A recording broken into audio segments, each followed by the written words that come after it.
Hello everyone, welcome back to your own channel. आज हम करने जा रहे हैं आपका आकलन कार्य पत्रक 8 विषय गणित कक्षा 9 हमारी डेट 9 नवंबर के लिए। तो चलिए शुरू करते हैं। आज का ये असेसमेंट वर्कशीट आपका 20 अंक का होगा, जिसमें आपको 10 प्रश्न दिए गए हैं। 10 प्रश्न में जो भी प्रश्न जितने मार्क्स का है, जितने अंक का है, आपको सामने हर प्रश्न की दिया गया है। पहले जो 5 प्रश्न है वो है केस स्टडी पर आधारित। आपको कक्षा 9 की एक कक्षा में वास्तविक संख्याओं पर आधारित एक गतिविधि करवाई जाती है।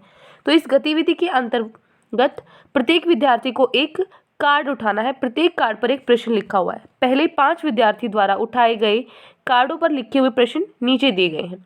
तो आपको क्या करना है, पहले जो 5 प्रश्न है ना वो है विकल्प वाले। 4 विकल्प में से आपको एक सही वाला छांटना है। हर एक प्रश्न आपका 1 अंक का है। ठीक है, पहले जो 5 प्रश्न है वो 1-1 अंक के हैं। चलिए शुरू करते हैं। पहला प्रश्न है, रूट 10 के विषय में कौन सा कथन सत्य है। रूट 10 क्या है? एक प्राकृतिक संख्या है, एक अपरिमेय संख्या है, परिमेय संख्या है, या फिर इनमें से कोई नहीं। क्या होगा? रूट 10 एक कैसी संख्या है? रूट 10 एक अपरिमेय संख्या है। जो बी ऑप्शन है ना वो सही होगा। परिमेय संख्या क्या होती है? जिसको p बटे क्यू के रूप में लिख सकते हैं, लेकिन हम इसको नहीं लिख सकते ना। देखो ये किसी का भी वर्ग नहीं है 10, तो ये क्या है? एक अपरिमेय संख्या है। रूट के अंदर अगर ऐसा नंबर, ऐसी संख्या हो जो किसी का वर्ग नहीं है, तो वो क्या है? अपरिमेय संख्या है। ठीक है, अगला है बी, निम्न में से कौन सी संख्या एक अपरिमेय संख्या नहीं है? अपरिमेय संख्या नहीं है। देखो पहला है 5, 15 प्लस 3 रूट 6। ये तो एक अपरिमेय संख्या है। क्यों? क्योंकि रूट 6 है, वो क्या है? एक अपरिमेय संख्या है। रूट वाले जो होते हैं अभाज्य, आपके जो अभाज्य संख्या होती है रूट के अंदर, वो क्या होती है? अपरिमेय संख्या होती है। ठीक है, अगला है रूट 23 माइनस 6। रूट 23 भी क्या है? अपरिमेय संख्या है, तो ये भी अपरिमेय हुआ। अगला है 3 रूट 120। रूट 120 भी क्या है? एक अपरिमेय संख्या है। 2 से तो कटती, पूरी नहीं कटती ना किसी से भी, अभाज्य ही तो रहेगी ना लास्ट तक। तो इसीलिए क्या हो जाएगा ये, मतलब 2 से तो कट रही, कहने का मतलब वर्ग नहीं है, किसी का स्क्वायर नहीं बन रहा इसके अंदर ये। ठीक है, तो ये भी क्या है? एक अपरिमेय संख्या है। लेकिन जो डी पार्ट है ना वो क्या है? 4 प्लस 5 रूट 36। रूट 36 तो क्या है? 6 का वर्ग है, तो इसलिए ये क्या है? एक परिमेय संख्या है। तो ये पूछा था कौन सी अपरिमेय संख्या नहीं है, कौन सी नहीं है? डी। जो डी पार्ट है वो आपका करेक्ट आंसर होगा। ठीक है, हो गए पहले 2 प्रश्न। आगे बढ़ते हैं प्रश्न नंबर 3 और 4 पे। तीसरा प्रश्न क्या कहता है, 1/√3 एक डैश संख्या है। कैसी संख्या? एक प्राकृतिक संख्या है, एक पूर्ण संख्या है, परिमेय संख्या है, या फिर अपरिमेय संख्या है। कैसी है? 1/√3 कैसी संख्या है? एक अपरिमेय संख्या है। ठीक है ना, कैसी संख्या? एक अपरिमेय संख्या। क्लियर? आगे है, p के किस मान के लिए 251 बटे में क्या है? 2 की घात 3 इंटू पी का वर्ग एक अनअवसानी आवर्ती दशमलव है। अनअवसानी आवर्ती दशमलव है मतलब क्या होता है? अगर अवसानी हो तो क्या होता है? नीचे 2 और 5 होने चाहिए, है ना। जो हर है उसमें 2 और 5 होने चाहिए, लेकिन हमें अनअवसानी करनी है तो 2 और 5 के अलावा कुछ होना चाहिए। तो 2 और 5 तो होगा नहीं, है ना। लेकिन 10 में भी तो 2 गुना 5 होता है ना, 10 का मतलब ही, तो ये भी नहीं होगा। तो क्या बचा? सिर्फ बी ऑप्शन बचा। ठीक है, तो यही हम लिखेंगे। क्या आंसर हो जाएगा? जो बी ऑप्शन है 7, वो आपका आंसर हो जाएगा। ठीक है ना, इसको क्या करने के लिए? अनअवसानी आवर्ती दशमलव बनाने के लिए पी का मान 7 हम रखेंगे। ठीक है, हो गए पहले 4 प्रश्न। आगे बढ़ते हैं प्रश्न नंबर 5 पे। 5वां प्रश्न है, आपको क्या दिया हुआ है? ये है आपके पास 256 इंटू 0.16 गुना में 256 0.09। इसका मान आपको निकालना है। देखो मैं 256 को मैं ऐसे लिख सकती हूँ, 4 की पावर 4 होता है ये, है ना। 1 मिनट, 4 की पावर 4 होता है। ठीक है, ये पेन अच्छे से वर्क नहीं कर रहा है, तो देखो ये मैंने लिख दिया आपके लिए यहाँ से। तो क्या करना है, ये आपका आंसर हो जाएगा। कैसे होगा? मैंने कैसे लिखा है ये, तो यहाँ पे 256 है, उसको मैं क्या लिख सकती हूँ? 4 की पावर 4, इधर भी। ठीक है, तो यहाँ पे ये 4 की पावर 4 लिख सकती हूँ, पावर से पावर गुना होगी, 64 हो गया। इधर 4 से 9 36 हो गया। अब यहाँ पे नीचे आधार सेम है और ऊपर पावर क्या है? अलग है। इनको जोड़ दूँ, 64 प्लस 36 कितना होता है? 100 होता है, तो 1.00 हुआ।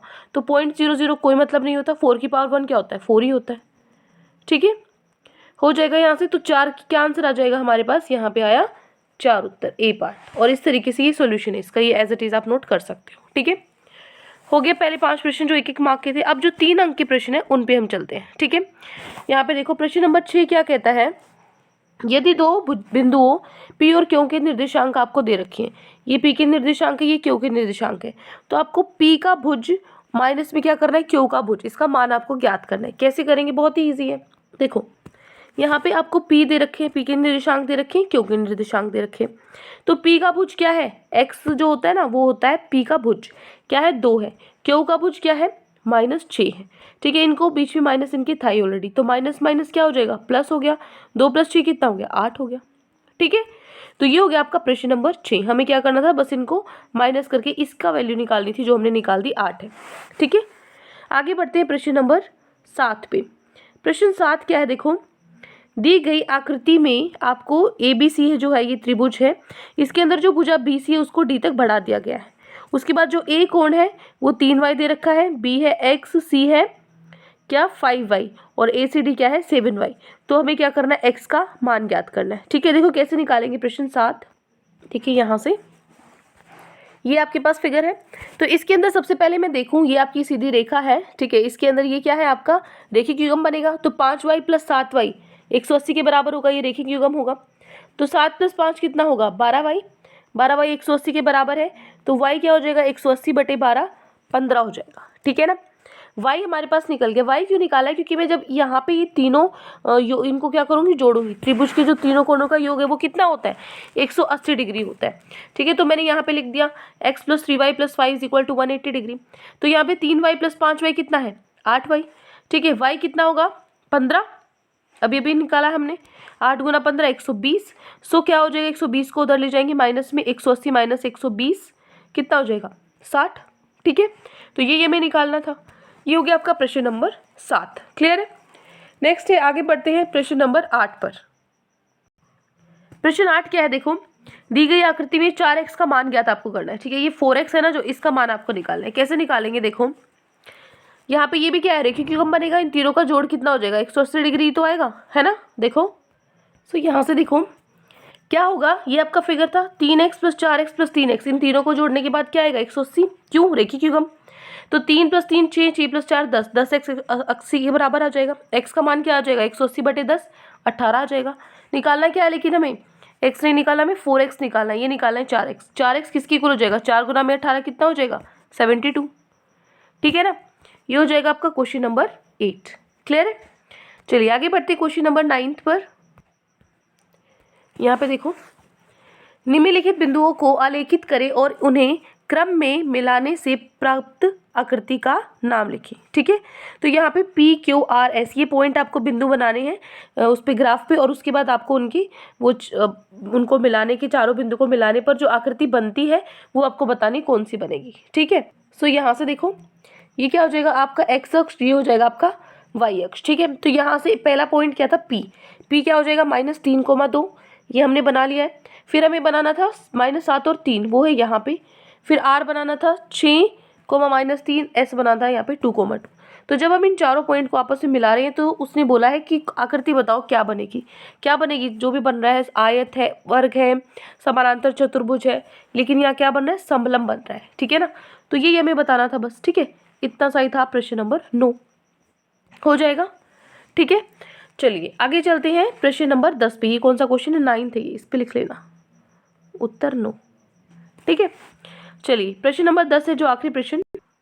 प्रश्न 10 देखो क्या है, यदि दो रेखाएं एक दूसरे को काटती हैं तो सिद्ध करना है आपको शीर्षाभिमुख कोण बराबर होते हैं। ठीक है, आपस में दो कोई रेखाएं काटती हैं तो बताना ये आमने सामने वाले कोण बराबर होते हैं। कैसे इसको सिद्ध करेंगे, देखें क्या करना पड़ेगा आपको।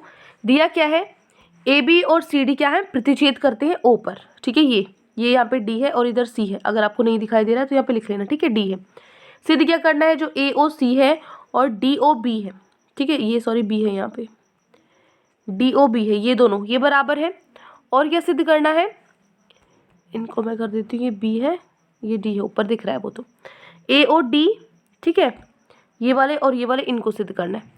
तो क्या करेंगे, उत्पत्ति जो प्रमाण है इसका क्या होगा, जो AOC है, AOC और AOD इन दोनों का जो योग है 180 के बराबर होगा, रेखिक युग्म होगा इसलिए। ठीक है, इसी प्रकार से AOD ये और ये दोनों कोण भी क्या होंगे, 180 डिग्री के बराबर होंगे, रेखिक युग्म से ही। ठीक है, तो यहाँ से क्या होगा, दोनों 180 के बराबर है, तो इसका मतलब ये भी आपस में क्या होंगे, 1 और 2 से ये भी आपस में क्या होंगे, बराबर होंगे। ये दोनों बराबर है तो AOD से AOD कैंसिल हो गया, क्या बचा, सिर्फ AOC बचा, BOD के बराबर आया। ठीक है, तो जिस तरीके से ये बराबर आ गया, एक तो प्रूफ हो गया, एक तो हमें यही दिखाना था। दूसरा क्या होगा, इसी प्रकार से दूसरा होगा, लिख सकते हो बस इसी प्रकार AOD है वो भी COB के बराबर आ जाएगा। ठीक है, ये हमें सिद्ध करना था तो लिख देंगे अति अतः सिद्धम। ठीक है, ये हो गया प्रश्न नंबर 10। तो ये 10 प्रश्न आज आपकी वर्कशीट में दिए गए थे। आई होप आपको अच्छे से समझ में आ गए हैं। कोई भी डाउट है किसी भी क्वेश्चन में तो कमेंट सेक्शन में आप मुझसे पूछ सकते हैं। और अगर आपको लेक्चर अच्छा लगे तो चैनल को सब्सक्राइब कर सकते हैं, वीडियो को लाइक कर सकते हैं।